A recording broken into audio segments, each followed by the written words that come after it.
This is Laura Bell. It is February 24th, 2014. Here is the band Stallion of our little four-horse band here, Herkimer, the bigger buckskin, sparring with his two sons, the smaller buckskin, not by much though, and his bay son, who's probably a coming 2-year-old. Anyway, they are play fighting and sparring, and he's just teaching his sons how to go off and maybe become bachelor stallions. Probably the bay before the buckskin, because he's a year older than his brother. But this is what Daddy does. Mommy's the patient one, who just is always very pleasant to her boys, and sometimes actually runs interference if Daddy gets a little too rough.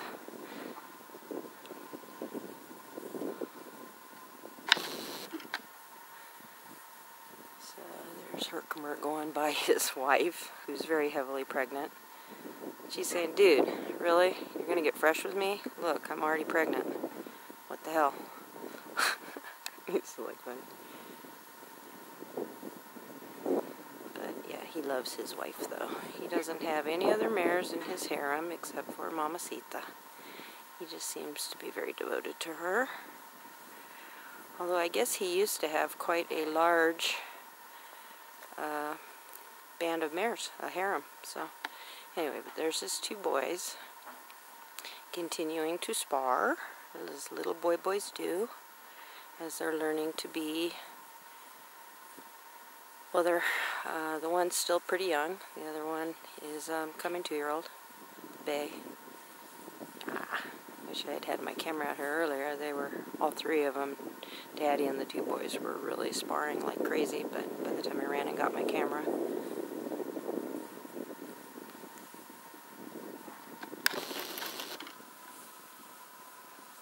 This is how they learn to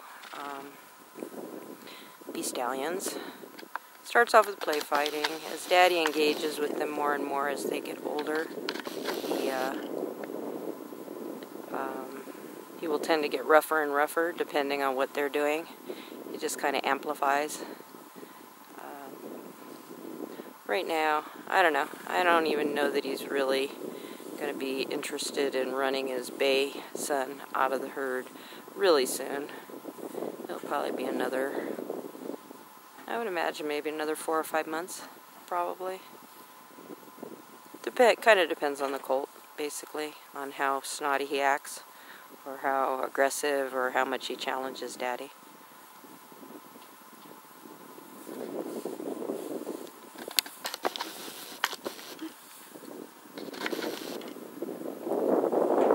So funny.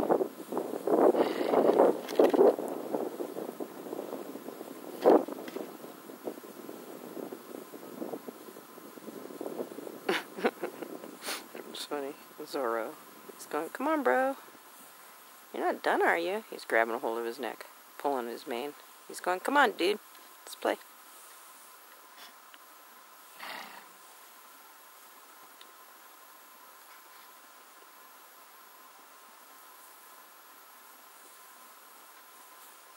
Now they go down on their knees. They try to bite each other's legs, so they'll go down on their knees to keep their legs, front legs, away from each other. And then a lot of times, and then they'll bite each other, and they get to their feet. A lot of times, then they'll rear. Sometimes they go nose to tail, and they bite each other on the hip. And there he goes on the hip, but his brother might kick him, but maybe not. The mares tend to do the butt-to-butt, going butt-to-butt and kicking the hell out of each other thing. The stallions tend to do more of the going at the front legs. They'll go down on their knees, and then they'll get up and they'll rear at each other and bite and strike as they rear. But so it just kind of depends. But the mares are more into the, I've seen some bone-cracking fights between mares where they just go butt to butt, man, and they wail on each other like really bad. But then I've also seen them do the head to tail, where they'll be biting each other on the butt and circling really fast, biting each other on the ass really hard. The mares, not so much, of course, with the rearing and trying to bite each other's throats and stuff. So, and not so much, I usually don't see the mares bite each other's front legs either, so they go down to their knees. So, just different fighting styles. I think it's the hormones that just causes them to fight differently. So, look at Dad. Dad's like, okay, boys, you guys, I'll just supervise. What are you guys doing? Be careful. What is somebody doing over here? Okay, boys, just relax. Just wanted to get some video here. Yeah, so Daddy's like just observing. Mama's over there. I think she's getting ready to foal. She's moving a lot slower. And she's being a little bit more standing off by herself. And just kind of more sedate and separating herself from the band a little bit. So I think she's getting close. And there's the boys.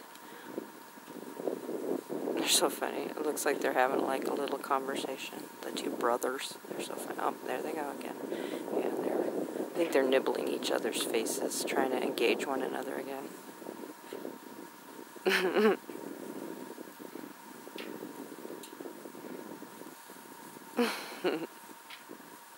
They're funny. No, they're eating the sagebrush. See, that's the thing, is that like cattle out on the range, you know, when they talk about the wild horses, you know, eating a lot of the cattle's forage and stuff, there's plenty of native grasses in between the sagebrush here, but wild horses, you can actually put them in really desolate areas, and they don't need the primo stuff to eat. They'll eat the sagebrush, and yeah, it's crazy. I don't know. I don't get it. Well, no, I do get what the deal is with the factions that want to take our, it actually is the public land. We taxpayers subsidize a lot of private businesses, mostly corporations actually. There's not a whole bunch of the old mom and pop cattle ranches left anymore, everyone. It's a lot of those have been bought out by corporations, and they actually will put the ranchers in as, you know, managers and so on and so forth. However, the mom and pop ranches, there's not a bunch of them left anymore, to be honest with you. So this is about, you know, it'd be a much more level playing field if the taxpayers got to choose where we wanted our taxpayer dollars to go. Subsidies for private businesses like mining and development and fracking and cattle ranches to run their private businesses on our public land, or do we want our money to go toward primarily managing our federal wild horses and burros in the wild where they not only rightfully belong but where they're legally supposed to be, as per the Protection Act of 1971. So, and then, you know what, we can't just allow them to stay out there breeding unchecked. They would eat themselves out of forage. So they really would, even without the cattle they would. So, yeah, we need to have successful adoption programs. Places like the sanctuaries or Mustang Monument or whatever, they actually could do really great. I think a lot of people would pay to come to learn how to gentle and train wild horses. They could actually charge for that, and that would help subsidize the adoption programs, and then also management of the wild horses on our public land where they belong, and birth control methods. Certainly not castrating stallions, though. That's ridiculous. And then, and since there's not a whole bunch of natural predators to the wild horses anymore, I think those sanctuaries could also be places for the wild horses and burros that aren't thriving anymore in the wild. They could go to places like that and live out their lives. And you know, there's ways we could do it if the factions that want our land really cared to try to work with us on this. You know, everybody could kind of have what they wanted, except for the only problem seems to be it's never enough for some people. They get a lot, and then they want more and more and more and more and more, and at the expense of these wild horses not being able to live on the land that's mandated to be theirs. So, but there are solutions. I have quite a few of them, actually. But there has to be the want to run successful programs in order for it to work. So the taxpayers mostly, you know, like I say, it would be a much more level playing field if if the factions that want our land and the BLM didn't have our taxpayer dollars paying for them to come after the wild horses. That would, you know, but level the playing field and let's stop all subsidies and go from there. So, because this is so beautiful to watch these guys. Oh, where's he going? Oh my gosh. I'm wondering if he sees some bachelor stallions. He might see some bachelor stallions somewhere. That's usually when when he heads off like that, he's looking at something. I don't have my glasses on, but a lot of times when he heads off like that, Herkimer heads off like that, he is spotting. He does not want wild horses, bachelor stallions coming on what he considers his side of the highway. So that's what, when he heads off, there goes his boys. Dad, what's going on? What's going on? What are we looking at, Dad? What are we looking at? Need help, Dad? Oh, come on, camera, don't get all blurry. How's my camera doing this? Stupid thing. The boys are just like, Dad, what's going on? And he is looking at something.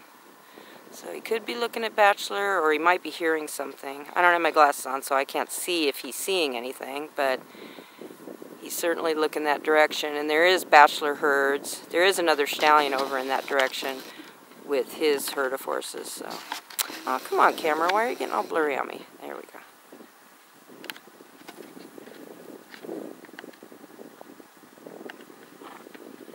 This camera does this sometimes. There we go. Yeah, he's looking over there, and those boys are contemplating playing some more. So, anyway, well, that was my little off my soapbox for right now, I guess. So, anyway, that's the boys. I'll take some more if they start to play, and maybe I can get my camera to stop being so blurry.